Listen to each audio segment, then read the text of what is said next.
death, in a village like St. Mary Mead, was never truly a stranger. It came quietly, as it does everywhere, in the small hours of the morning, when the curtains were drawn and the fires had burned low. But sometimes, just sometimes, it came wearing a disguise, and it was precisely that kind of death, the dressed-up, carefully arranged, terribly polite kind, that Miss Jane Marple had learned over many long years to recognize. Mrs. Dorothea Vane had lived alone in Elmwood House for 11 years, not unhappily, people said, though people in St. Mary Mead had a particular talent for saying things that meant the opposite of what they sounded. She had her roses, she had her correspondence, she had, it was generally understood, a considerable amount of money, and very few people she trusted with the knowledge of it. She was found on a Tuesday morning in October, cold in her armchair by the fireplace, a half-finished cup of tea on the table beside her. The doctor came. The doctor nodded. Natural causes, he said, with the practiced ease of a man who had said it many times before. Old age, he said. A weak heart.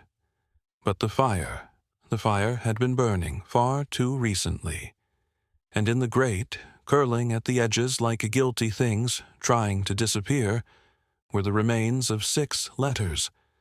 It is a peculiar truth that the dead cannot speak, but they leave things behind, a turned page, a locked drawer, a fire lit at the wrong hour.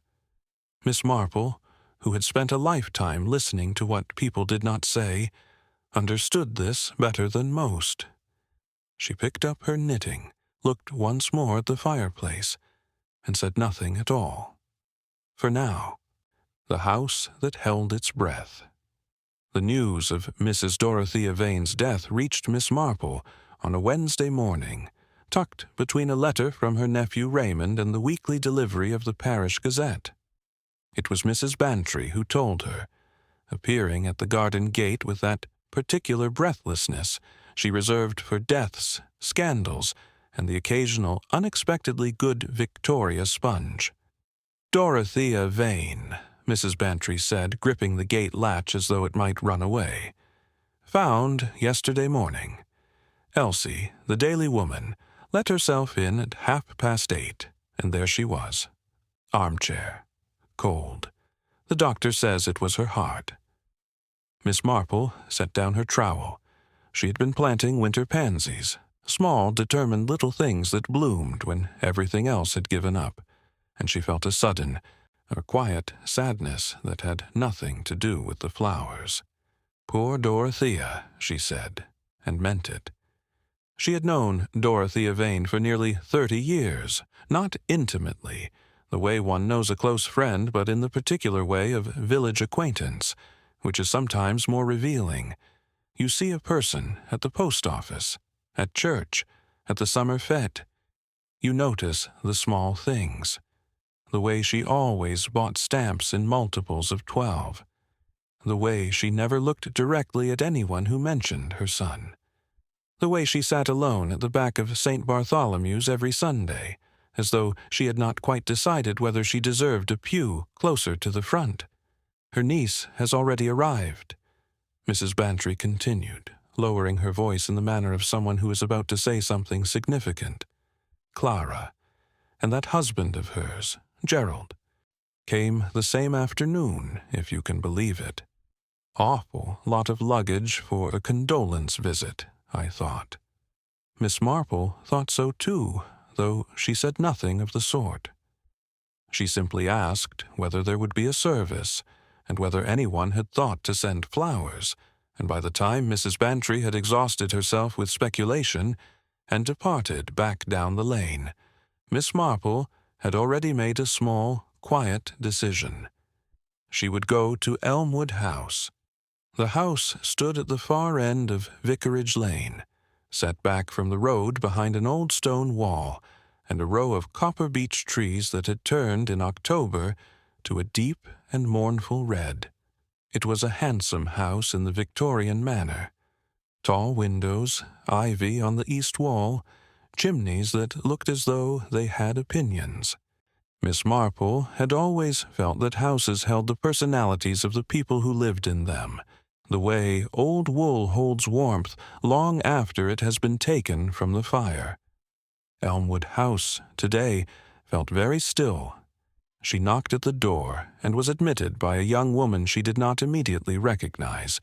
Thin, fair-haired, dressed in black that seemed rather too new and pressed for genuine grief.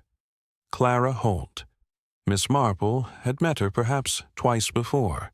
At village events she had attended with the expression of someone fulfilling a contractual obligation. "Miss Marple?" Clara's surprise was visible, if brief. "How kind. Do come in." The hallway smelled of beeswax and something else. Something faintly chemical beneath the familiar old house smell, like a wrong note in an otherwise ordinary piece of music. Miss Marple noticed it the moment she stepped inside and filed it away without expression. "I was so very sorry to hear," Miss Marple said, accepting Clara's gesture toward the sitting room. "Dorothea and I were not close, of course, but in a village one feels these things." "Yes," said Clara. "Yes, naturally." The sitting room was in a state of careful disorder. Drawers slightly open, books shifted from their usual positions, the small framed photographs on the mantelpiece rearranged with the telltale precision of someone who had moved them and tried to put them back. Miss Marple noticed all of this the way she noticed everything, without appearing to notice at all. Gerald Holt was standing near the window, a broad man with the kind of face that had once been good-looking and now simply looked tired.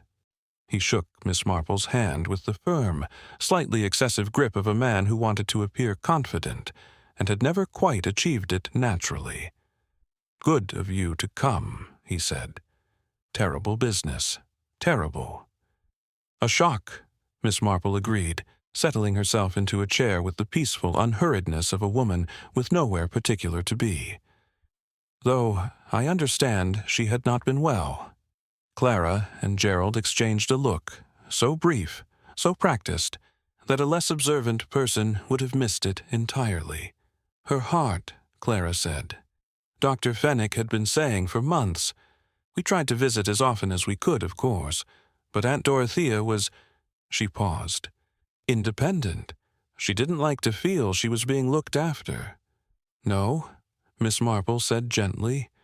"She wouldn't have." It was at that moment that Miss Marple's eyes drifted, as if by idle chance, toward the fireplace. It was a large fireplace, the old stone kind, deep and wide, with a grate that had clearly held a considerable fire very recently.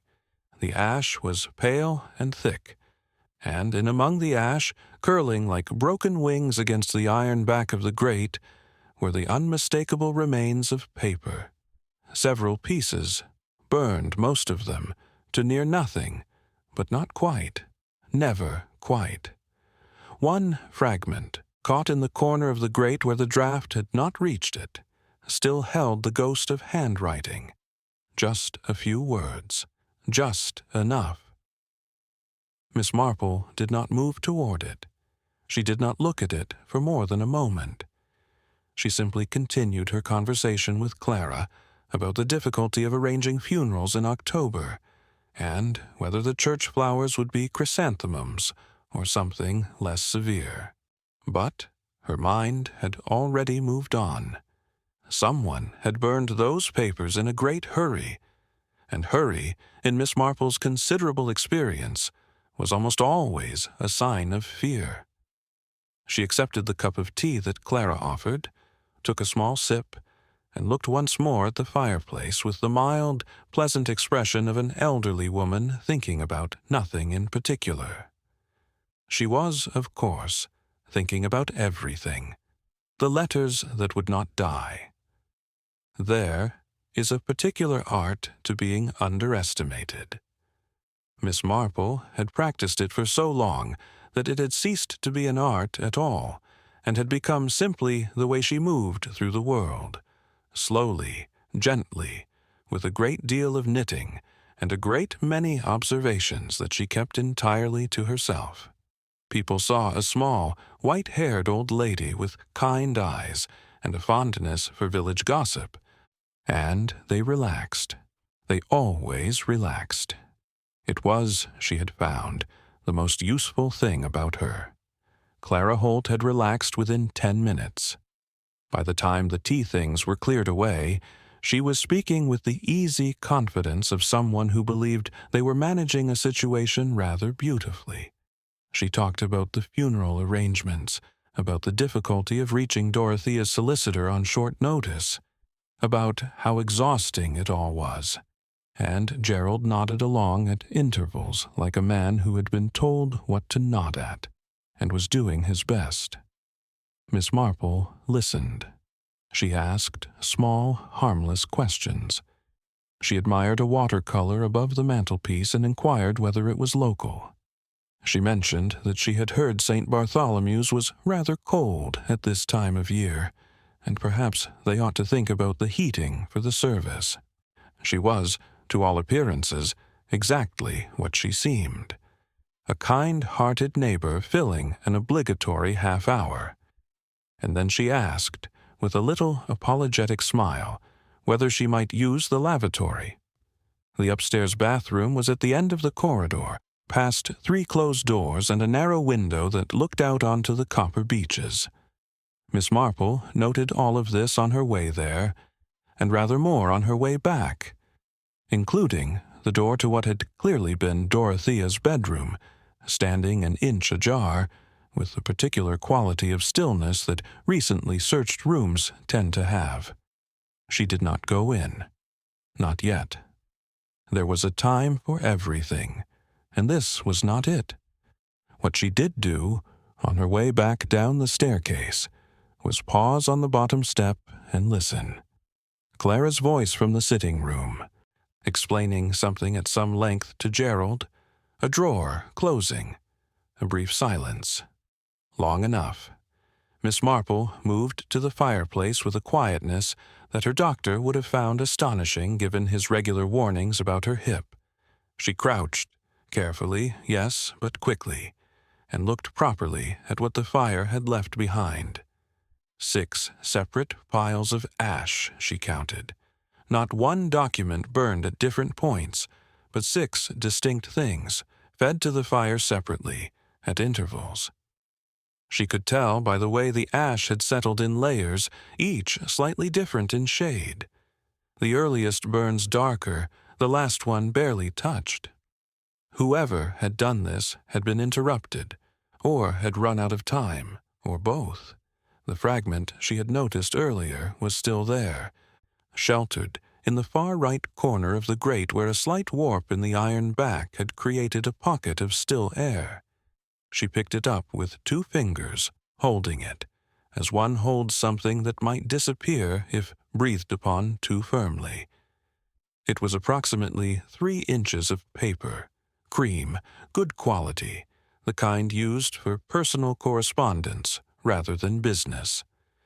The handwriting was small and precise, slightly compressed, as though the writer had a great deal to say and was rationing the space.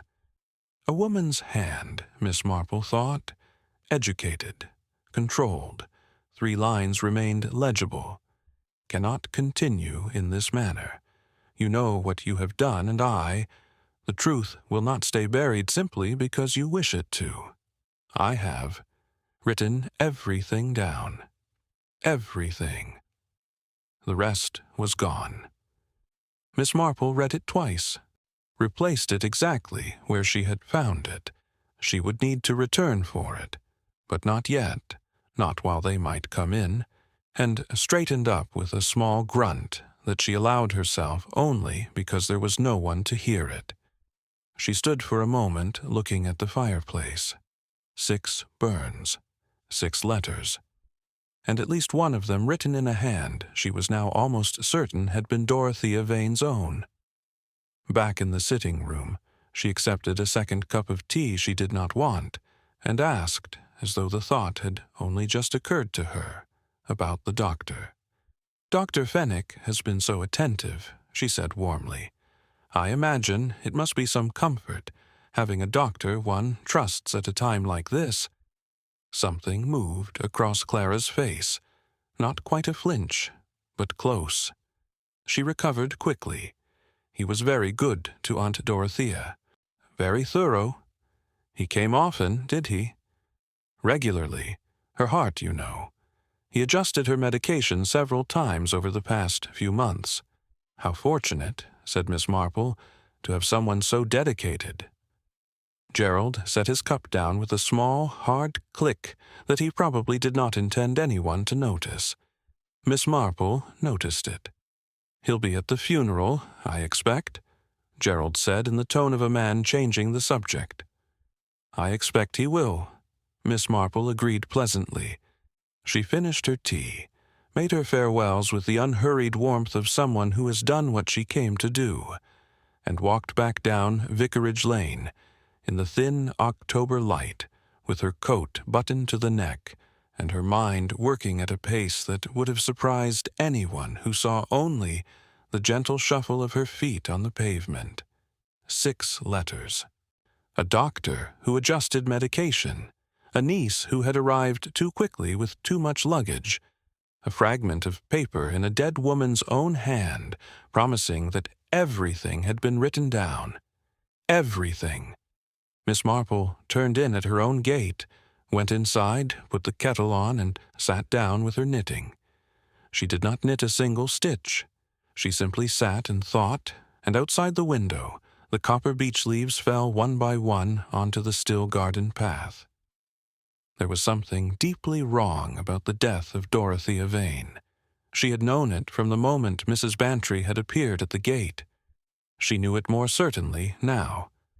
The only question, the question that always came first, before all the others, was not what had happened. It was who was afraid of being found out.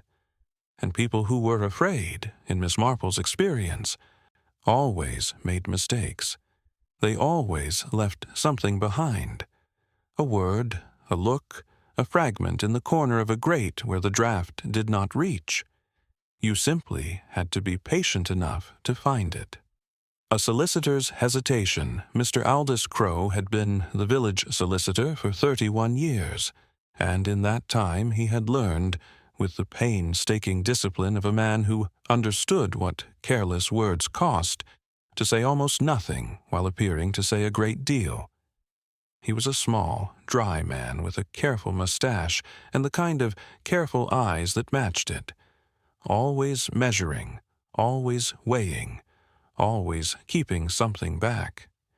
He had drawn up wills for half of St. Mary Mead, and he carried their secrets the way certain old trees carry nails, absorbed completely, invisible from the outside, felt only if you pressed in the right place. Miss Marple had known him for 20 years and had never entirely trusted him. Not because he was dishonest. She did not think he was dishonest, but because he was the particular kind of honest that stops precisely where inconvenience begins. She telephoned him on Thursday morning. "Mr. Crowe," she said, with the gentle authority of a woman who has learned that framing things as requests tends to invite refusals. "I wonder if I might come and see you. It is about poor Dorothea Vane. There are 1 or 2 small matters I feel someone ought to raise, and I cannot think who else to raise them with." There was a pause on the other end, a pause of a very specific quality. Not the pause of a busy man consulting his diary, the pause of a man deciding something. "Of course," he said at last, "tomorrow morning, 10 o'clock. His office was above the ironmonger's on the High Street, reached by a narrow staircase that smelled of old paper and wood polish. Miss Marple climbed it with her hand on the rail, and her mind on the 5th letter, the one she had assigned to Mr. Crowe in her own private accounting, the solicitor's letter, Purani will ka zikar, a mention of the old will. That phrase had been turning in her mind since Tuesday. Not the new will, the old one. She settled herself into the chair across from his desk and accepted the offer of tea, which arrived in thick white cups that suggested function over comfort, and looked around the office with the pleasant curiosity she always wore like a coat. "Such a shock," she began. Dorothea seemed, well, not robust, certainly, but she seemed to have time yet. "These things are rarely predictable," Mr. Crow said, folding his hands on the desk with the professional composure of a man on familiar ground. "No," Miss Marple agreed, "though I understand her will was quite settled. Clara mentioned something about the estate being straightforward." The fold of his hands tightened. "Barely, just barely. I'm not in a position to discuss the particulars of a client's estate, Miss Marple. You'll appreciate that." Of course," she smiled. "I only ask because, and do forgive an old woman her rambling, I had the impression some time ago that Dorothea had been thinking of making changes to her arrangements. She mentioned it once, only in passing, you understand, over tea. This was not entirely true. Dorothea had not mentioned it to her over tea, but it was the kind of thing, Miss Marple felt, that Dorothea might have said, and the fragment from the fire had suggested something of the sort, and sometimes the most useful thing was to drop a word into still water and watch where the ripples went. Mr. Crow's ripples were subtle, but they were there. He picked up a pen and put it down again. He looked briefly at the window. He said, choosing each word with the deliberateness of a man placing things on a very delicate shelf. Mrs. Vane was a woman who knew her own mind. She was, Miss Marple said warmly, absolutely, very clear-headed. I always thought so. Whatever arrangements she may have contemplated at various points, he continued, the document which stands is the document which stands. That is all I can say. Miss Marple looked at him for a long moment with the mild, unfocused gaze she had perfected over decades, the look that people invariably mistook for vagueness. Of course, she said, that is entirely proper. But she had what she came for, whatever arrangements she may have contemplated at various points. There had been another will, or the serious contemplation of one, and something, or someone, had ensured it remained only a contemplation. She was putting on her gloves in the doorway when she paused and turned back, as though suddenly remembering. "Mr. Crow, I wonder, did you see Dorothea at all in the last few weeks, before she died?" Another pause, shorter this time, managed better. "She came to see me," he said, "about 6 weeks ago. A routine matter. How was she?" "In herself?" He looked at her then, really looked at her, and for just a moment Miss Marple saw something behind the carefully maintained composure. Not guilt, exactly, not guilt. Something more like the expression of a man who has made a choice he is not entirely certain was the right one, and has been living with that uncertainty every morning since. "She seemed," he said slowly, "troubled. Troubled." Miss Marple repeated softly. "She asked me certain questions. About protection. About what a person could do, legally, if they felt that those around them did not have their interests at heart." He stopped. "I gave her the appropriate advice." "And did she act on it?" The composure returned, complete and sealed. "As I said, Miss Marple, the document which stands is the document which stands." She thanked him and went back down the narrow staircase into the gray October morning. She stood for a moment on the high street pavement, her coat collar turned up against a wind that had come from nowhere, watching the leaves skitter across the road. Dorothea Vane had gone to her solicitor 6 weeks before her death. She had asked about protection, about what a person could do when those around them did not have their interests at heart. And then she had died. And whatever she had been trying to do, whatever she had set in motion in those last weeks, had not been completed, or had been completed and then destroyed, in a fireplace, in 6 separate burns, by someone who knew exactly what they were removing from the world. Miss Marple walked to the bus stop, opened her bag, and took out her knitting. A young mother with a pram smiled at her indulgently, that familiar smile, the one that said, "Harmless old dear." She smiled back with great warmth, and thought about Dorothea Vane sitting across from Mr. Crow 6 weeks ago, asking her careful, frightened questions, and she felt something that was not quite sadness and not quite anger, but lived in the narrow space between them. Someone had frightened that woman, in her own home, in what should have been the safe autumn of her life, and they had done it very deliberately and very quietly, and they had almost gotten away with it. Almost. Edward comes home.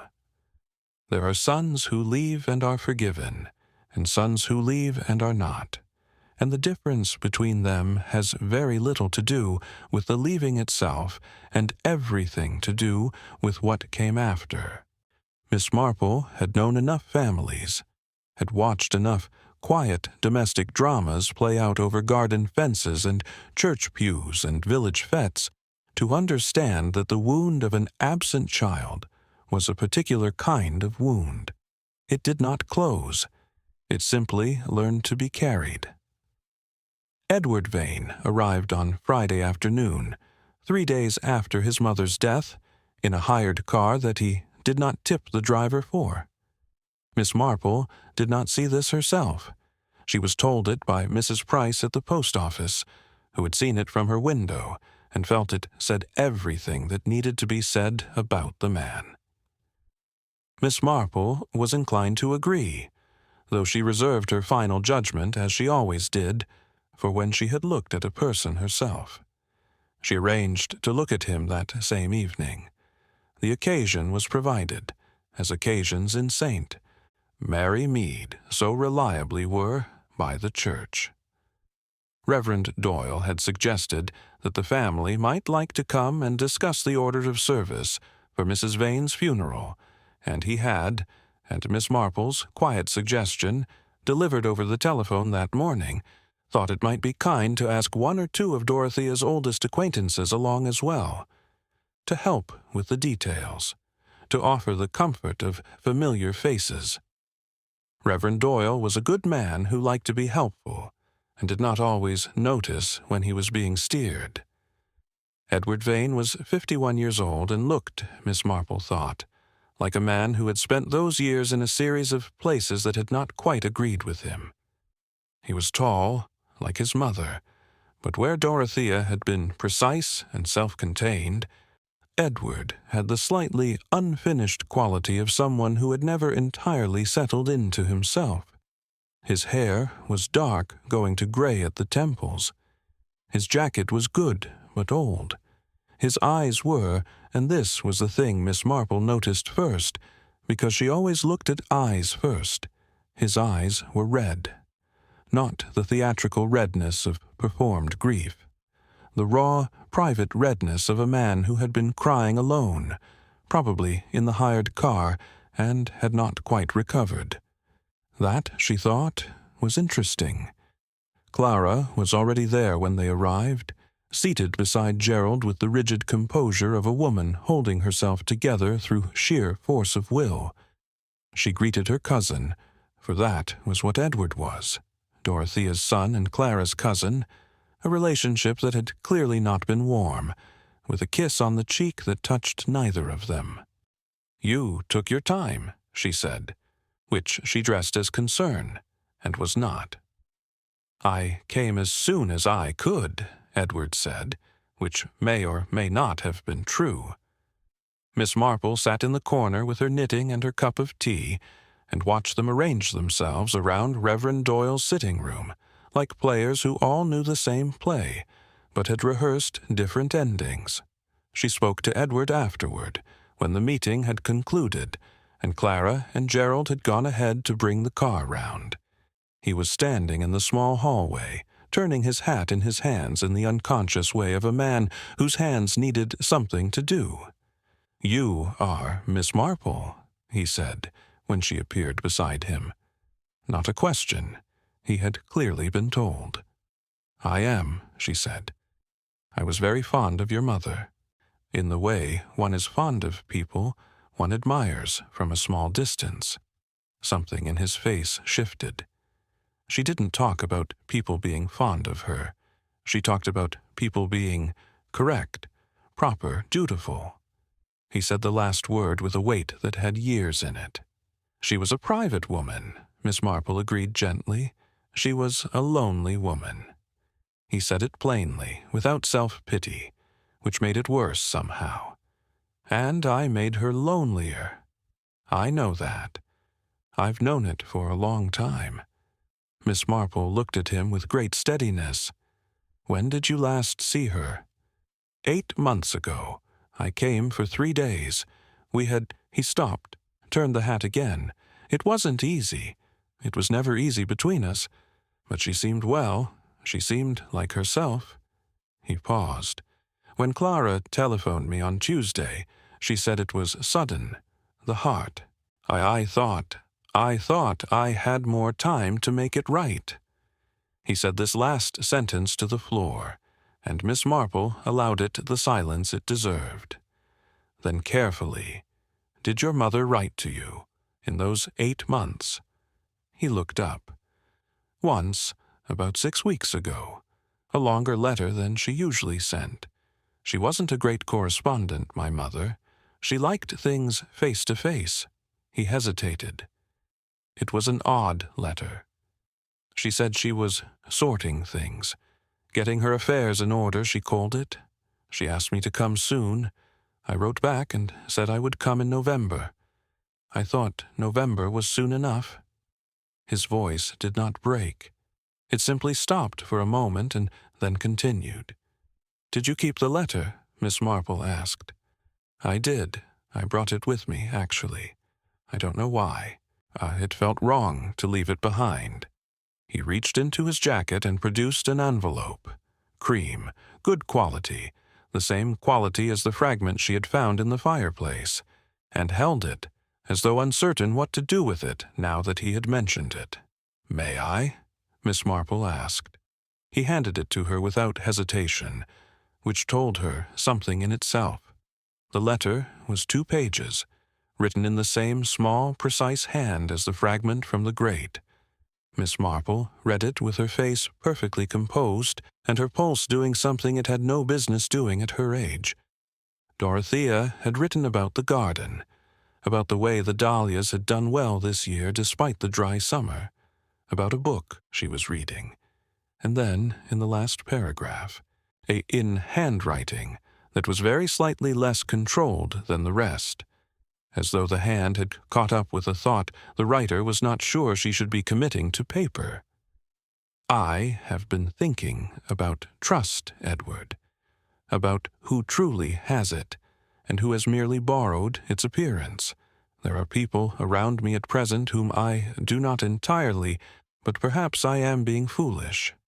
I am an old woman, and old women see shadows. Do come in November, dear. Come soon." The letter ended there. Miss Marple folded it carefully and returned it to Edward, who tucked it back into his jacket with the particular care of a man handling something irreplaceable. "She was not being foolish," Miss Marple said quietly. He looked at her sharply. "What do you mean?" She met his gaze with the clear, steady look that she reserved for moments when kindness and honesty had to occupy exactly the same space. "I mean," she said, "that your mother was a very clear-headed woman who saw things correctly, and I think she knew, at the end, that something was wrong. I think she was trying to tell people. I think she was trying to tell you The color left his face. "Are you saying she didn't, that it wasn't—" "I am saying," Miss Marple said gently, "that I should like very much to know what was in the letters that were burned in her fireplace before anyone could read them." The hat was very still now in his hands. Outside, a car horn sounded. Clara, waiting. Edward Vane looked at Miss Marple for a long moment with the eyes of a man standing at the edge of something he had not known was there until this moment. A precipice disguised as an ordinary Friday evening in a vicar's hallway. "What do I do?" he said, and the question was entirely sincere. "For now," said Miss Marple, wrapping her scarf around her neck with deliberate calm, "go with your cousin. Be pleasant. Observe. And do not, whatever you do, let anyone know that you still have that letter." She patted his arm once, firmly, the way one steadies something that is in danger of tipping, and walked out into the cool October night. Dr. Fenwick's careful hands. There's a particular kind of charm that belongs exclusively to men who have learned to use it professionally. It is not the unconscious charm of someone naturally warm, nor the deliberate charm of someone openly manipulative. It lives somewhere in between, practiced enough to be reliable, subtle enough to pass for genuine. Miss Marple had encountered it before, in doctors and clergymen and bank managers, and she had learned to treat it the way one treats a beautifully wrapped parcel about which one knows nothing, with appreciation for the surface and caution about the contents. Dr. James Fenwick was 53, broad-shouldered, with silver hair that suggested distinguished rather than old, and a manner that suggested capable rather than cold. He had come to St. Mary Mead 12 years ago from a practice in Bath, bringing with him a reputation for thoroughness and an easy sociability that had made him quickly popular. He was the sort of doctor people trusted instinctively, which Miss Marple had always felt was a rather dangerous quality in a doctor. She encountered him on Saturday morning at the pharmacy on the High Street, which was not entirely accidental. She had timed her arrival to coincide with his. Mrs. Hartley at No. 4 had mentioned in one of her telephonic wanderings the previous evening that Dr. Fenwick collected his prescription orders on Saturday mornings at 10:30. Mrs. Hartley knew everyone's habits in the way that people who have too much time and too little discretion always do, and, for once, Miss Marple was grateful for it. "Miss Marple," he smiled when he saw her, the warm, uncomplicated smile of a man who has nothing to hide, or who has practiced having nothing to hide until it has become the same thing. "A sad week for the village." Very sad, she agreed, to accepting the accidental meeting with the innocent pleasure of someone who had not engineered it. "I was so sorry not to see you at the Reverend's gathering last evening. I was called out," he said. "Mrs. Pendleton's blood pressure. These things don't keep civilized hours, unfortunately." "No," she agreed. "I imagine your visits to Dorothea were often at irregular hours, too. Clara mentioned how dedicated you were to her care." Something, the smallest thing, barely a thing at all, moved in his face. A slight adjustment, like a picture straightened on a wall. She was a conscientious patient when she chose to be. Heart conditions require consistency. "Of course. And her medication. Clara mentioned you had adjusted it several times. Standard practice with cardiac patients." He said it easily, professionally, with exactly the right amount of detail to satisfy without inviting further questions. Her condition progressed, as they tend to. We adapted accordingly. How long had she been on the current, forgive me, I don't know the correct terms, the current level of medication? "Miss Marple?" His smile remained, but something behind it cooled by a precise degree. You'll appreciate that patient confidentiality doesn't end at death. I'm not really in a position to discuss Dorothea's treatment in the middle of a pharmacy. Of course not, she said, with immediate warmth. How dreadfully thoughtless of me. I do ramble so. It is only that she seemed, in the weeks before she died, she seemed somehow different to me. When I saw her last month, quieter, more tired. That is consistent with her condition, he said. Yes. She looked at him with the soft gaze of the genuinely puzzled. Only, she mentioned to me once, quite casually, that she sometimes felt the medication made her feel worse rather than better. Foggy, she said, as though she were thinking through water. This time, the adjustment in his face was more careful, and therefore more revealing. Patients often feel that way with cardiac medication. There is always a period of adjustment. Several months of adjustment, she asked, mildly. He picked up his prescription bag from the counter with a movement that was just slightly too decisive. I think, Miss Marple, that the most important thing now is to allow the family to grieve in peace. Dorothea had a heart condition. She died of it. It is a sad thing, but it is not a complicated one. He paused, and the smile returned, smaller now, something more like a warning, wearing the clothes of warmth. I hope you are keeping well yourself. At your age, one really must be careful about cold mornings. It was a dismissal dressed as concern. Miss Marple recognized it with the ease of long familiarity. How kind, she said. You are quite right. I shall be careful. She walked home slowly, past the church and down the lane, and thought about Dr. Fenwick's hands. She had noticed them in the pharmacy. Large hands, steady, the hands of a man who did not rush and did not fumble. A surgeon's precision without the surgeon's career. He had picked up that prescription bag with absolute control. And yet, in the moment before he picked it up, when she had mentioned months of adjustment, those hands had been perfectly still, in the way that hands are only perfectly still when their owner is concentrating on keeping them so. Innocent hands do not need to be controlled. She thought about what Clara had said. He adjusted her medication several times over the past few months. She thought about what Dorothea had written to Edward, thinking through water. She thought about the chemical smell beneath the beeswax in Elmwood House's hallway, faint and wrong, like a word used almost correctly. She thought about the second letter, Dr. Fenwick's letter, the one she had assigned him in her accounting of the 6. Kuch treatment kazikar, or silence kawada, a mention of treatment, and a promise of silence. What had Dorothea known that required a doctor's silence? And what had she offered him, or threatened him with, in return for it?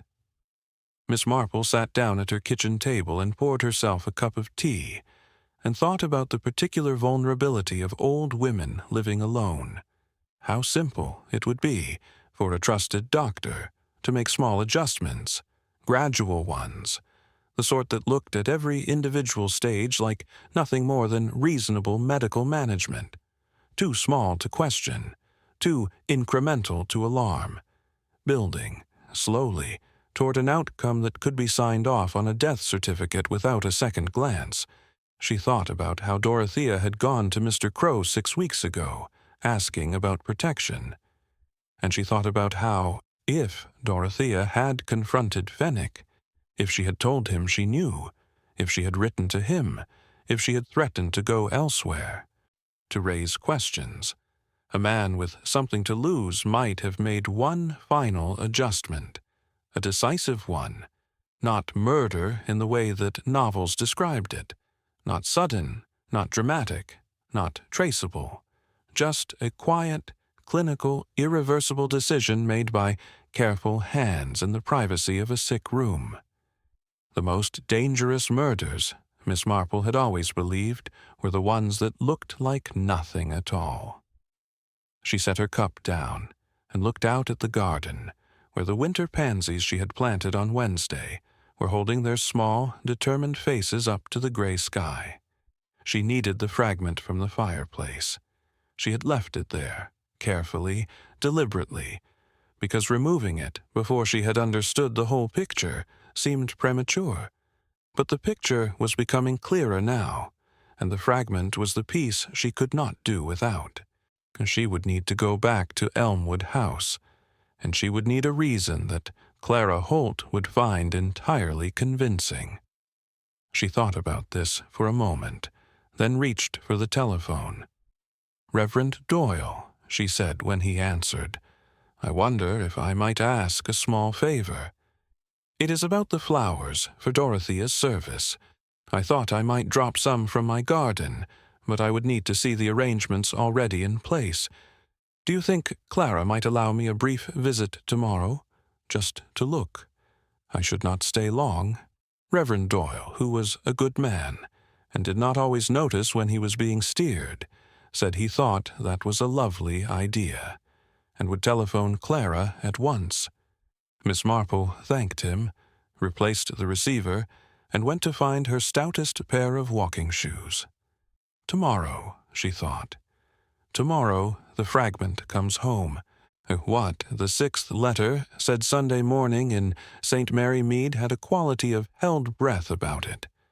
The village drawing itself in, quieting its weekday noise, settling into the particular stillness that comes when even the most restless of places agrees, for a few hours, to be still.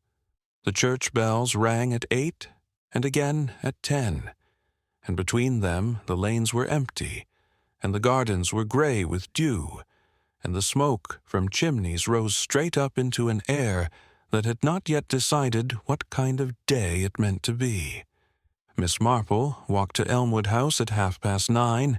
She carried a basket, garden shears, a cloth, and a small bundle of late Michaelmas daisies from her own border, pale purple and perfectly genuine. If one was going to use flowers as a pretext, one ought to bring actual flowers. It was a matter of self-respect. Clara answered the door in the clothes of someone who had slept badly and dressed quickly. Her face had the papery, used quality of sustained performance. The grief she was showing the world was beginning to cost her more than she had perhaps budgeted for. Behind her, the house was quiet. Gerald's coat was not on the hook in the hallway. Gone out then. Good. Miss Marple. Clara stepped back to admit her with the slightly dazed politeness of someone who has had too many visitors and cannot quite remember agreeing to this one. The Reverend said, "Flowers, was it?" "For the arrangements," Miss Marple confirmed warmly, lifting the basket. "I thought I might see what colors Dorothea had in the house, the vases, the curtains, so that nothing clashes. She had very particular taste, your aunt, very particular." This was true, and it was the right thing to say. Clara's expression softened fractionally at the mention of particularity. It was a trait she recognized, and perhaps, in some complicated way, respected. "The sitting room is through there," she said. I'm in the middle of something upstairs. Will you be all right on your own for a bit?" "Perfectly," said Miss Marple. "Do not let me disturb you." She waited until she heard Clara's footsteps reach the top of the staircase and move along the landing. Then she set her basket down on the armchair nearest the door and crossed to the fireplace with the swift, quiet directness of someone who has a limited window and knows it. The fragment was still there, sheltered in its pocket of still air, undisturbed, exactly where she had left it 3 days ago. She picked it up with great care, wrapped it in the clean cloth she had brought for the purpose, and tucked it into the inner pocket of her coat. Then she stood and looked at the fireplace properly, the whole of it, for the first time without the pressure of performance, and she saw what she had not seen before. Tucked beneath the iron grate, pushed back against the far left corner where the ash was deepest, was another fragment. Not paper this time. Something smaller, stiffer. She reached in. Her arm was not as long as she would have liked, and she made a small noise that had nothing to do with what she was thinking, and drew it out. It was a piece of card, approximately 2 inches by 1, scorched at the edges but intact at the center, because card burned differently from paper, more reluctantly from the outside in, as though it knew something was worth preserving. It was the back half of a visiting card. The name was gone, burned away, but the address remained, printed in the neat, impersonal type of a professional card. Leigh Street, London W1. And beneath the address, in handwriting that was not Dorothea's, larger, looser, a man's hand, 4 words that someone had added by pen. She knows. Be careful. Miss Marple looked at this for a long moment. Then she wrapped it in the cloth alongside the paper fragment, replaced everything in her pocket, and turned to look at the mantelpiece with the serene expression of a woman considering flower arrangements. She was examining a blue ceramic vase with every appearance of absorption when she heard the front door open downstairs and Gerald Holt's voice in the hall. "Told you I wouldn't be long." "Is she still here?" Clara's voice from above. "In the sitting room." A pause. Then footsteps. Gerald's, heavier and less careful than his wife's, coming toward the sitting room door. He appeared in the doorway with his coat still on, carrying a paper bag from the bakery that he clearly wished he had put down somewhere first. He had the look of a man who had walked in expecting one thing and found instead Miss Marple. "Morning," he said, with a heartiness that was doing a great deal of work. "Flowers, is it?" "Just looking at the vases," she said pleasantly. "This blue one is lovely." "Was it Dorothea's own?" "Haven't the faintest," he said.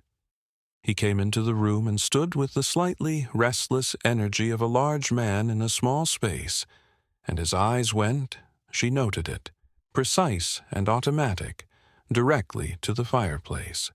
She watched him look at it, watched him assess it, watched his shoulders release a degree of tension that they had not been holding a moment before.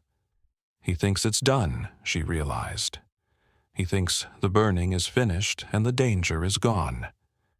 Terrible thing, he said, to the room in general, going like that. Alone? Yes, said Miss Marple, though I'm not sure she was entirely alone in what happened to her. She said it lightly, just lightly enough to be dismissed as an old woman's vague sentiment. Gerald laughed, brief and uncertain. "Suppose you mean the doctor. He was here often enough." "I did mean the doctor," she said, and smiled. She took her leave shortly after, with warm thanks, and a remark about the chrysanthemums doing nicely for Tuesday's service. Clara saw her to the door. At the threshold, Miss Marple paused and turned with the air of someone who has just remembered something inconsequential. "I don't suppose," she said, "that you found anything among Dorothea's papers? Any personal correspondence she might have kept? Letters received, that sort of thing. People often like to have them read at the service." Clara's pause was half a second too long. "Nothing significant," she said. "She wasn't a great one for keeping letters." "No," said Miss Marple. "I don't suppose she was." She walked back down the path and out through the gate, and did not look behind her. That afternoon, in the quiet of her sitting room with the curtains half drawn against the pale light, Miss Marple laid the 2 recovered fragments side by side on the table, and read them together for the first time. The paper, in Dorothea's hand, cannot continue in this manner. You know what you have done, and I, The truth will not stay buried simply because you wish it to. I have written everything down. Everything. The card, in an unknown hand. She knows. Be careful. She looked at them for a long time. The card was not Fenwick's. She was fairly certain of that. The handwriting was different from anything she had seen of his, and the register was wrong. Fenwick was a man of careful, complete sentences. This was the shorthand of panic, which meant there was someone else. Not a doctor acting alone, not Clara acting alone. A third person, someone in London, someone whose name was on a visiting card that Dorothea had kept and someone had burned, who had known, or been told, that Dorothea was onto them. She knows. Be careful. A warning passed between conspirators, a crack of fear running between two people who had thought themselves perfectly arranged. Miss Marple sat back in her chair and closed her eyes, and let the shape of it come to her the way shapes always did. Not all at once, but edge by edge, the way a photograph develops in a dark room. You could not rush it. You simply had to wait and let the light do its work. The mystery of R, the author of the fourth letter, the one burned most completely, was no longer entirely mysterious. She thought she knew who R was. And if she was right, the story of Dorothea Vane was not simply a story of greed and medication and a forged or suppressed will. It was a story of love gone terribly, dangerously wrong. The name behind the initial. There is a type of love that villages do not forgive, not the ordinary kind. The courtships and marriages and occasional respectable remarriages that St. Mary Mead observed and commented upon, and ultimately absorbed into its social fabric without lasting damage. Miss Marple had seen enough of those to understand that even the village's most pursed lips could, given sufficient time, unpurse themselves.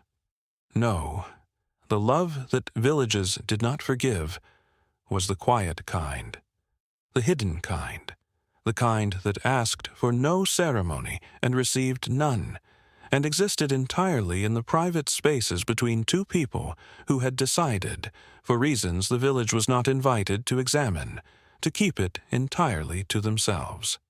Dorothea Vane had been a widow for 22 years. In all that time, St. Mary Mead had seen nothing, no particular friend, no lingering conversation at the garden gate, no second place set at the table glimpsed through an unguarded window.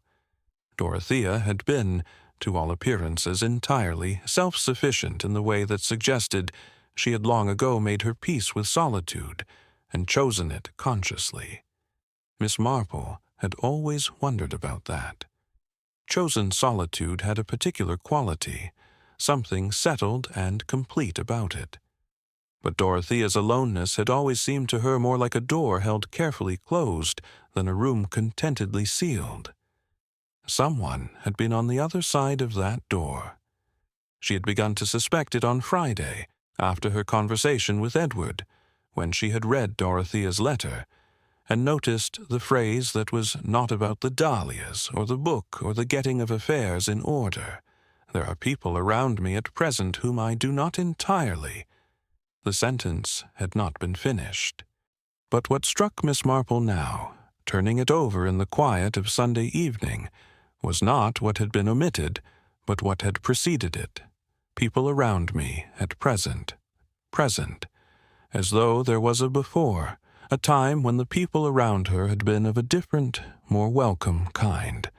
And then there was the fourth letter, the one burned most completely.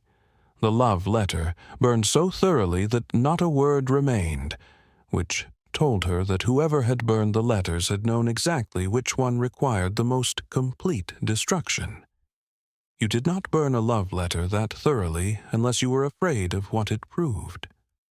Monday brought two things: a cold rain that arrived before dawn and did not leave, and Mrs. Bantry, who arrived at 10:30 with the expression of someone carrying information of great value and no longer able to carry it alone. Miss Marple let her in, made tea, and waited.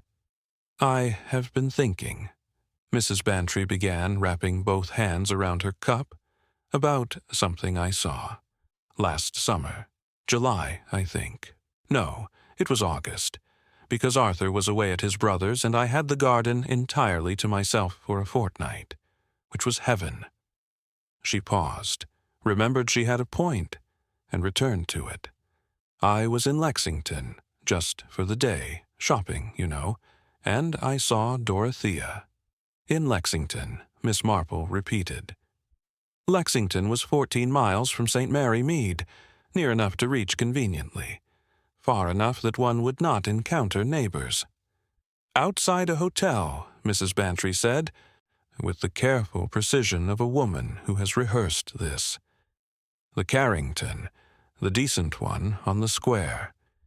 She didn't see me. I was across the street, and she was—" A brief pause, just long enough to be significant. "She was with a man. The rain against the window, the clock on the mantelpiece, Miss Marple's needles still. Can you describe him? Older, well-dressed, gray overcoat. They were talking very quietly, and he had her hand." Mrs. Bantry looked up. "Not in a—I mean, it was just her hand. But the way he held it, Jane, the way people hold hands when they mean it. Did you see his face?" "Briefly, when they turned to go inside. He was perhaps 65, thin face, white hair, quite fine. And there was, I didn't think about it at the time, I didn't think it was my business. And then, with all of this, there was a signet ring on his right hand, large, dark stone." Miss Marple set her knitting down entirely and looked at the window for a moment. A signet ring, an initial engraved on it, almost certainly, and a hotel in Lexington, far enough from St. Mary Mead for privacy, and a man of 65 whose name began with R. "You did absolutely right to tell me," she said. She telephoned Edward Vane that afternoon. He answered on the second ring, as though he had been sitting near the telephone, which she suspected he had. The previous 2 days had given him the look, she could hear it even in his voice, of a man who has been told something is wrong and cannot unknow it, and is now hyper-aware of everything happening around him in the house where his mother died. "Edward," she said, "I need to ask you something that may seem entirely beside the point, and I ask you to trust that it is not." "Yes," he said simply. "Did your mother ever mention a friend, a close friend, perhaps from before she came to St. Mary Mead, whose name began with R?" The silence on the line was long enough that she thought for a moment she had lost the connection. "Roper," he said at last. "Robert Roper. He and my mother they knew each other before she married my father. Before everything." Another silence. "I met him once. I was about 12. He came to the house unannounced. My father was furious. I never saw him again, but I found his name in her address book once, years later, and I knew that they still—" He stopped. "Was he a solicitor? A businessman? An architect? He had a practice in London. I don't know if he still does. An architect. A London address, Leigh Street, W1. A visiting card that had been in Dorothea's possession. A love letter burned to absolute nothing by someone who understood precisely what it meant. She knows. Be careful. Not a warning about Dorothea knowing about the medication. Or not only that, a warning about Dorothea knowing about something else entirely. Something that connected Robert Roper to Clara Holt and Dr. Fenwick in a way that had nothing to do with medicine and everything to do with money. "Edward," she said carefully, "your mother's estate. Do you know if she had any investments? Property, perhaps, beyond Elmwood House? She did. His voice had changed, focused now, the grief still there, but something sharper cutting through it. She owned a property in London. She inherited it from my grandfather. A commercial property. She leased it out. I don't know the details. Do you know who managed it for her? A pause. I assumed her solicitor, Crow. And if not Crow. The pause this time was of a different quality. The pause of a man at the edge of understanding, looking down. I don't know, he said slowly. I genuinely don't know. She never talked about it. She kept her finances very private. Miss Marple thanked him, asked him to stay available, and replaced the receiver. She sat for a moment in the quiet of the hallway and assembled what she had. A London property. A man named Robert Roper, architect, Old Love, Leigh Street, W1, whose visiting card had been in Dorothea's possession, with a panicked note added in a second hand. A doctor who had been slowly, carefully adjusting a sick woman's medication.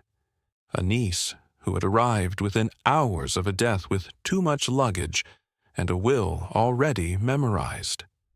A solicitor who had spoken of protection and chosen his words like a man preserving deniability. A son kept at distance by a letter that said "come soon" and buried the urgency under dahlias, and 6 letters burned in a fireplace, with the last one, the one written in Dorothea's own hand, to no one and everyone, left only half destroyed. The shape was almost complete now. One edge remained unclear, one connection she had not yet made with certainty. She needed to speak to Robert Roper, and she needed to do it before Clara Holt did. She went to her writing desk, took out a sheet of paper, and began a letter. Not long, not complicated, just enough. Dear Mr. Roper, you do not know me. But I knew Dorothea Vane, and I believe you did too. She is dead, and I do not believe it was peaceful, and I think you know something that matters very much. Please come to St. Mary Mead. Please come quickly. She addressed it to Leigh Street, London W1, sealed it, and put on her coat. The rain had not stopped. It did not matter. Some things could not wait for better weather. The man who came from London, he arrived on Wednesday evening, 2 days before Dorothea Vane's funeral, in a dark car that moved quietly through the village, like something that had not quite decided whether it belonged there. Miss Marple saw it from her sitting-room window. She had been watching the lane with the patient, unhurried attention of someone who knew that waiting was simply a form of preparation, and she noted the way it slowed at the corner of Vicarage Lane before continuing toward her gate. A man who had looked up the address but had not been here before. A man who had come because her letter had frightened him, or moved him, possibly both. She had the kettle on before he knocked. Robert Roper was 67 years old, and he was exactly as Mrs. Bantry had described him. Thin face, white hair of the fine, almost weightless kind, a dark overcoat that had been good once and was still good now in the way that quality things remain good long after fashion has moved on. He was the sort of man who carried himself with the particular uprightness of someone who has known grief for a long time and has learned to wear it without letting it show in his posture. Only in his eyes, pale gray, very still, did Miss Marple see it. The raw, unguarded look of someone who had received her letter and had not slept properly since. "Miss Marple," he said at the door. "Mr. Roper." She stepped back. "Please come in. You must be cold." He came in with the careful manners of a man from another generation, removing his coat without being asked, and folding it over his arm rather than presuming to hang it. She took it from him and led him to the sitting-room where the fire was lit. and the tea was ready, and 2 cups were already set out, which she noted him notice. "You expected me," he said. "I hoped," she said. "There is a difference, though in this case it was a small one." He sat. He looked at the fire for a moment, just a moment, with an expression she could not entirely read, and then he looked at her with the directness of a man who has decided, on the drive down, that there is no longer any point in being indirect. "She's dead," he said. Not a question. He had known since her letter. He had simply, she thought, needed to sit in a room with another person who also knew it before he could speak of it as a real thing. "Yes," she said. "I'm very sorry." He was quiet for a moment. The fire shifted. Rain tapped at the window. It had been raining all day, a thin, persistent rain that showed no intention of stopping. "I loved her for 40 years, he said. "That is a peculiar thing to say to a stranger. But you wrote that you knew her. And I think you are not writing to me because you want to offer condolences. So I will be direct, because Dorothea always said the best thing about village life was that people there said what they meant, eventually." A pause. She was wrong about a great many things, but she was right about that. Miss Marple poured the tea and set his cup within reach. "Tell me about the property," she said. He did not look surprised. He wrapped both hands around the cup as Mrs. Bantry had done 2 days before. It seemed to be what people did in difficult conversation, she thought. They held on to warm things, and he told her. The property was on Aldermere Street in Holborn, a substantial commercial building that Dorothea's father had purchased in 1948 and left to her outright. For many years she had managed it through a property firm. When the firm dissolved 11 years ago, she had asked Robert to help. He was an architect. He knew buildings. He knew the right people. It had seemed natural.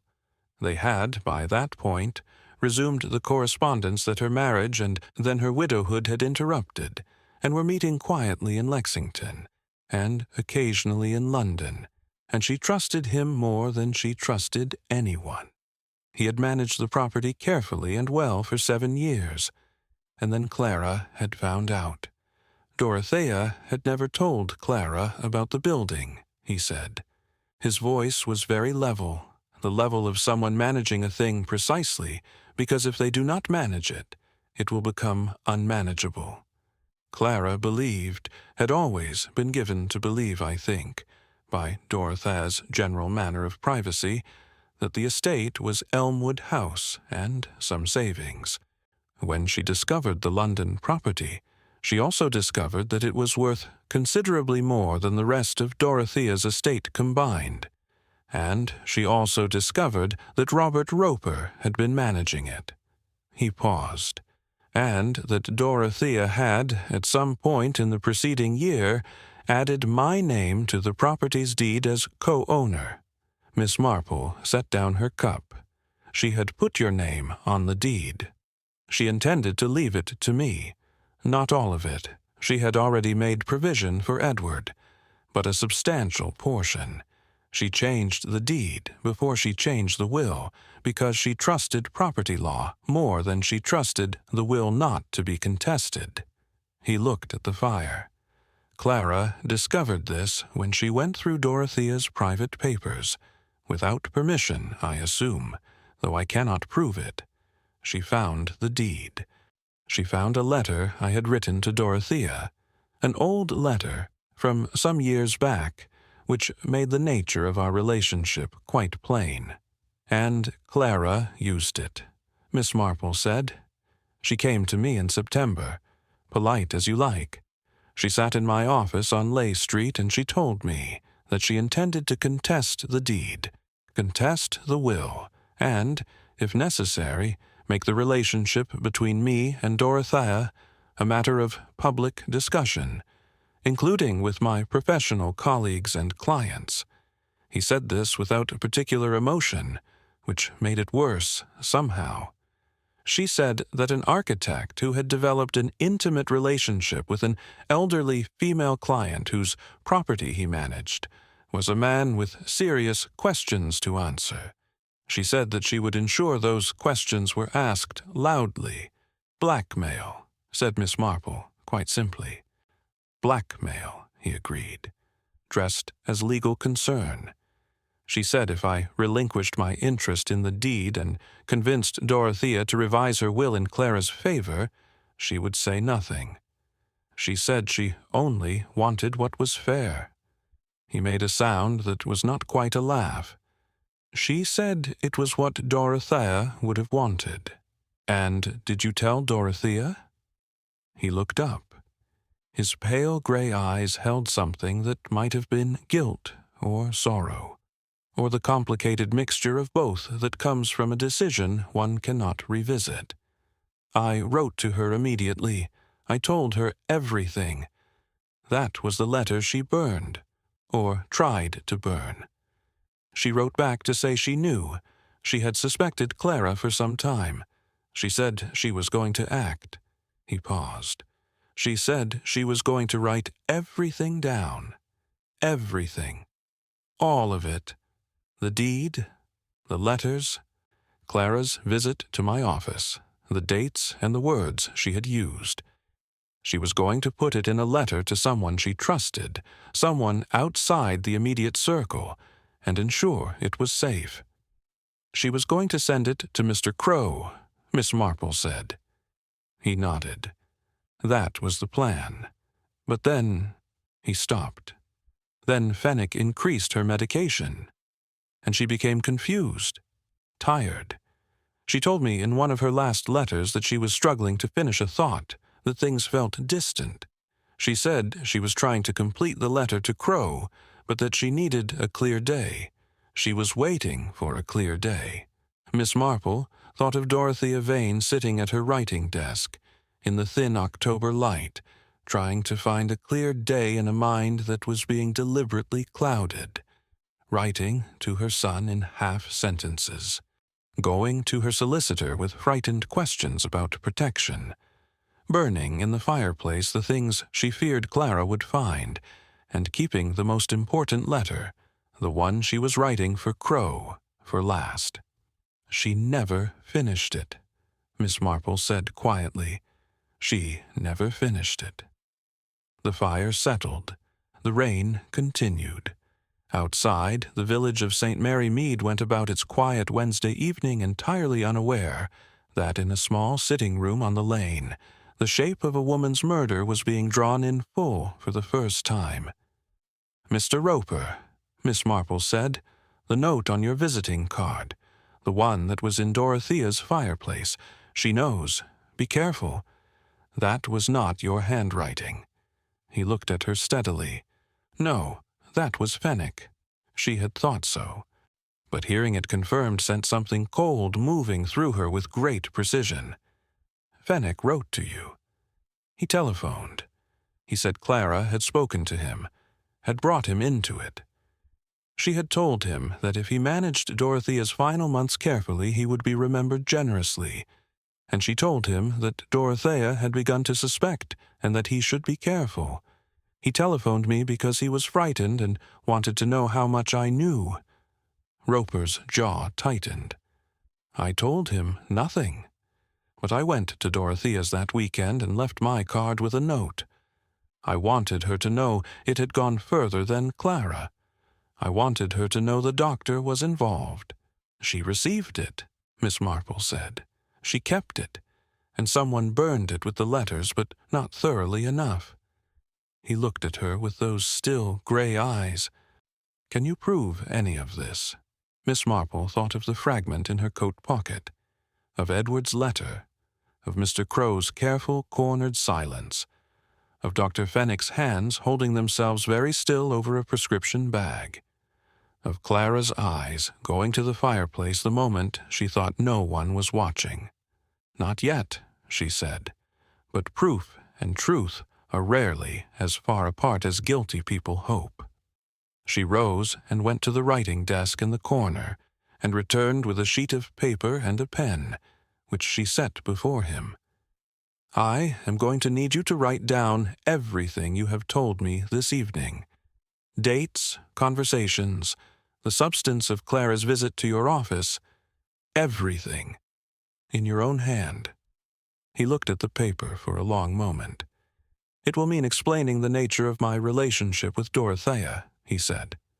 "Yes," said Miss Marple, gently but without apology. "It will." He was quiet for a moment that contained 40 years in it. 40 years of a love kept carefully out of sight, about to be made plain on paper in a village sitting-room in October rain. Then he picked up the pen. "She deserved better than this," he said. Not to Miss Marple, really. To the room. To whatever remained of Dorothea Vane in the spaces that people who are loved always leave behind.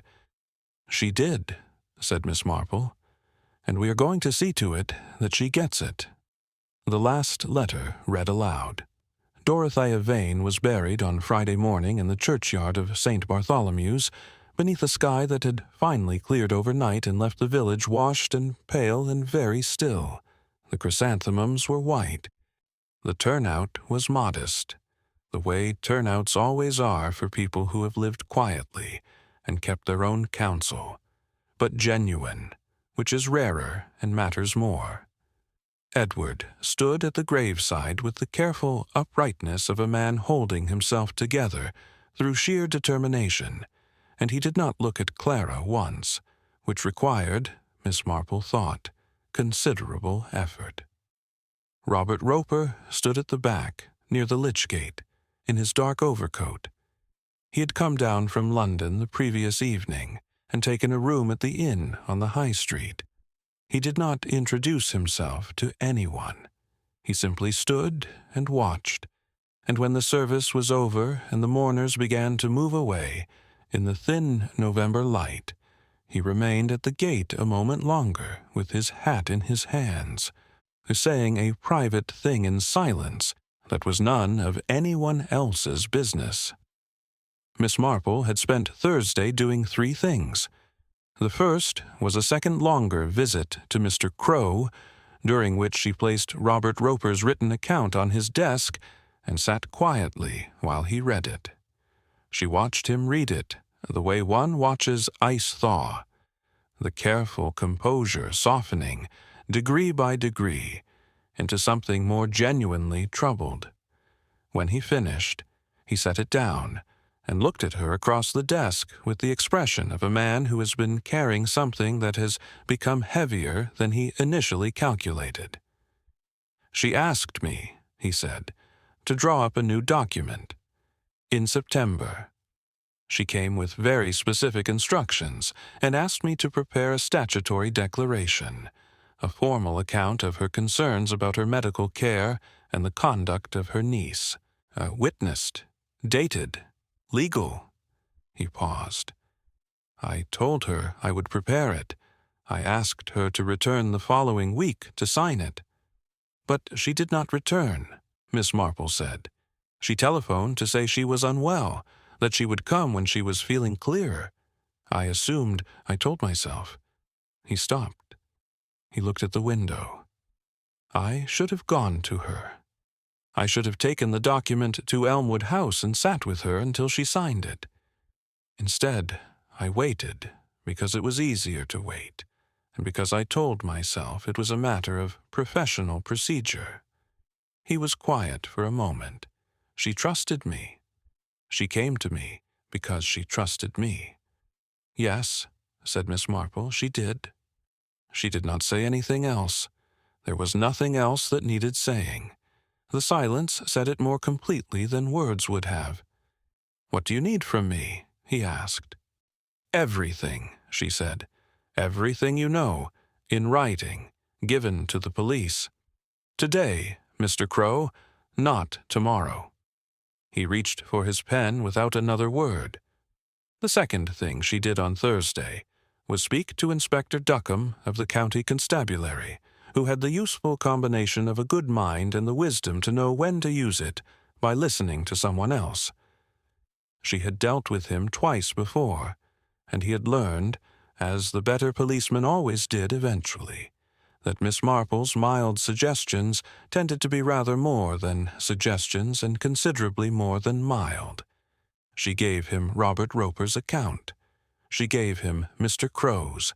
She gave him the 2 fragments from the fireplace, wrapped still in their cloth.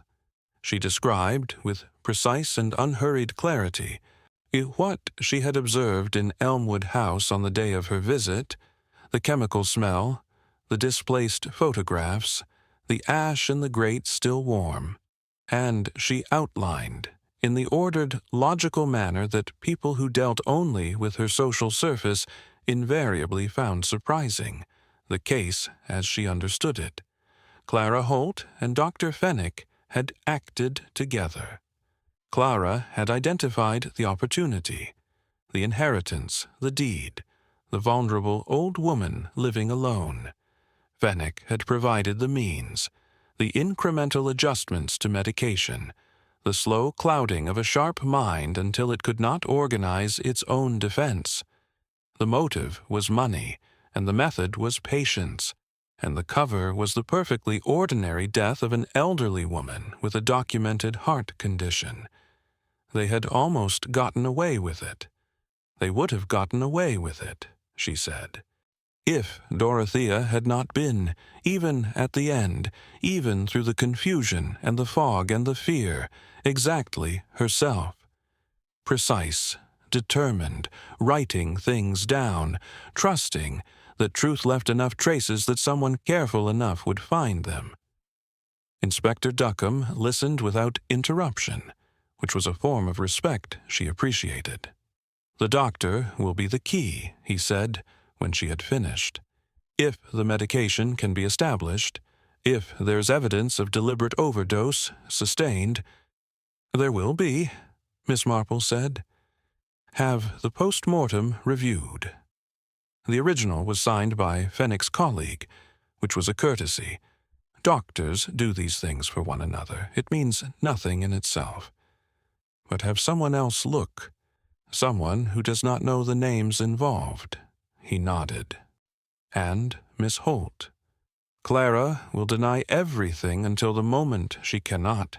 She is a precise woman who has planned carefully and believes she has removed every piece of evidence that mattered. Miss Marple folded her hands in her lap. She does not know about Mr. Roper's account. She does not know about Mr. Crow's declaration, and she does not know about what was found in the fireplace. A pause. "The fragment, Inspector. The one in Dorothea's own hand. I have written everything down. Everything." She wrote that to Clara. It is the letter that Clara was trying to destroy when she burned the others, but she had not read it before she burned it, because she was afraid of what it said. And because she did not read it, she did not know that it did not say what she feared. It was not an accusation. It was a warning. She let that settle. Dorothea was not writing to expose Clara, she said. She was writing to warn her, to say, "I know what you are doing, and I have told others, and you should stop now before it is too late to stop." A small silence. She was trying to give her niece a chance to be better than she was, even at the end, even then. Inspector Duckham looked at her for a moment with the expression of a man who has spent his career in the company of human motives, and still finds them, occasionally, quietly devastating. "She was a remarkable woman," he said. "She was," said Miss Marple. "She deserved a remarkable old age. The third thing she did on Thursday was write a letter of her own, not to Clara, not to Fenwick, not to anyone involved in the case. She wrote to Edward Vane, a short letter, 2 pages, which she delivered by hand to Elmwood House in the late afternoon, and asked that it be given to him privately.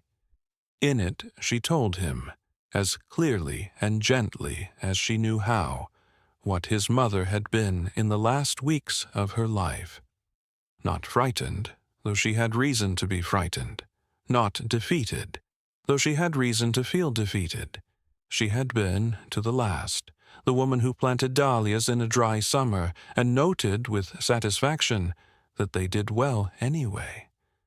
The woman who wrote careful letters to a son she loved more than she had ever quite managed to say. The woman who went to her solicitor and asked the right questions and trusted that the answers would matter, even if she did not live to hear them.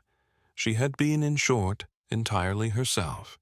And that, Miss Marple wrote, was a form of courage that did not get talked about enough. The quiet, daily, private courage of a person who refuses to become less than themselves, no matter what is arranged against them. She sealed the letter and left it at the door and walked home in the early dark. Clara Holt and Dr. James Fenwick were arrested on the Monday following the funeral. The news moved through St. Mary Mead in the way that significant news always moved through small places, quietly at first, and then all at once, and then so thoroughly that it was difficult to remember a time before it. People were shocked and said so, and then, in the particular way of villages, began to recall small things they had noticed and not thought important at the time, which they now found had been important all along. Mrs. Price at the post office remembered Clara's expression at Dorothea's funeral. Too contained, too composed, not right. The woman at the pharmacy remembered Fenwick collecting a particular prescription in quantities she had found unusual. Reverend Doyle remembered Dorothea lingering after a Sunday service in September to ask, seemingly idly, whether he thought a person could know they were in danger and still be dismissed as fanciful. He had told her that people in genuine danger were rarely fanciful. She had thanked him and walked home alone. Gerald Holt, it emerged, had known less than his wife, but enough. He cooperated with the police with the speed of a man cutting a rope before it pulled him under. He was not charged. He would live, Miss Marple thought, with what that said about him. Robert Roper attended the second, a private memorial that Edward held for his mother in December. A small gathering, no ceremony, just people who had genuinely known her. He stood beside Edward for most of the evening, and Edward, who had spent a great deal of the preceding weeks learning things about his mother that she had never told him, seemed to find this not painful, but, in some complicated and irreducible way, a comfort. The shape of a parent's full life, the parts lived before you existed, the parts kept private by necessity, the loves that predate you and therefore belong entirely to them, is a strange thing to encounter. But it is not, Miss Marple thought, watching them, a bad thing. It is simply the truth of the matter. Parents are people first. She was in her garden on a cold December afternoon, wrapping the rose canes, a task that required attention and rewarded it, when she thought about the 6 letters. 5 of them were gone entirely. Whatever they had contained, Edward's threats and Fenwick's promises and Clara's requests and Mr. Crow's careful words and the full, unguarded voice of Robert Roper writing to the woman he had loved for 4 decades, all of it was ash. The fire had taken it, and the fire did not give things back. Only the 6th remained. Half of it, anyway. 3 lines in a precise, compressed hand on a piece of cream paper now in the possession of the county constabulary. Cannot continue in this manner. You know what you have done, and the truth will not stay buried simply because you wish it to. I have written everything down, everything. It was enough. It had been, in the end, exactly enough. Miss Marple tied off the last rose cane and straightened slowly, with a hand on her hip that her doctor would have found concerning, and looked at the garden, the bare beds, the pale sky, the winter pansies still holding their small, determined faces up against the cold. She thought about Dorothea Vane. She thought about the particular loneliness of a woman who sees clearly and is not believed, who reaches out carefully and is not reached back for, who writes everything down because she has run out of people to say it to. She thought about the fragment in the corner of the grate, where the draught did not reach. Truth, she had always believed, was a remarkably stubborn thing. You could burn it. You could bury it. You could arrange the world very carefully around its absence and stand back and believe, with every reasonable justification, that you had succeeded in removing it from the picture entirely. But it had a way of remaining, in a turned page, in a locked drawer, in 3 lines of handwriting on a piece of cream paper that the fire had tried and failed to consume completely, in the corner where the draught did not reach. She gathered her tools and went inside, and put the kettle on, and sat down by the fire with her knitting. And this time she knitted. Small, steady stitches, one after another in the particular rhythm that had always helped her think. Outside, the December dark came in early, as it does. The village settled into itself. The smoke rose straight from the chimneys, and in the churchyard of St. Bartholomew's, beneath a simple stone that had not yet been placed but would be soon, Dorothea Vane rested in the quiet company of the truth she had spent her last weeks fighting to preserve. It had survived her. She had made certain of it. That, Miss Marple thought, stitching on into the warm and firelit evening, was exactly what remarkable women did. There is a particular kind of justice that does not arrive with noise. No trumpets, no grand declarations, no moment of theatrical revelation in a drawing-room full of gasping faces. It arrives quietly, the way most true things do, in a solicitor's written statement, in a post-mortem reviewed by careful hands, in 3 lines of a dead woman's handwriting given finally to the people who needed to read them. That is the justice Dorothea Vane received. It was not perhaps the justice she deserved. She deserved the November she never had. Edward at the door, with his coat still cold from the journey, a pot of tea between them, all the unsaid things finding their way out at last. She deserved more Octobers in her garden, more letters to Robert, more Sunday mornings at the back of St. Bartholomew's deciding, in her own unhurried time, whether she might move closer to the front. She deserved, most simply, to have been believed while she was still alive to hear it. But the world does not always give people what they deserve while there is still time. It gives them, if they are fortunate, if they have been careful and brave and stubborn enough to leave the right traces behind, the truth told afterward, loudly enough to matter, clearly enough to count. Miss Marple never spoke publicly about the Vane case. She did not consider it her story to tell. She returned to her garden, her knitting, her winter pansies, and the quiet rhythms of St. Mary Mead. She was, to all appearances, exactly what she had always been. But sometimes, on cold evenings by the fire, she thought about a woman sitting alone at a writing desk, choosing, with great deliberateness, to write everything down. And she thought, yes, quite right. That is exactly what one must do.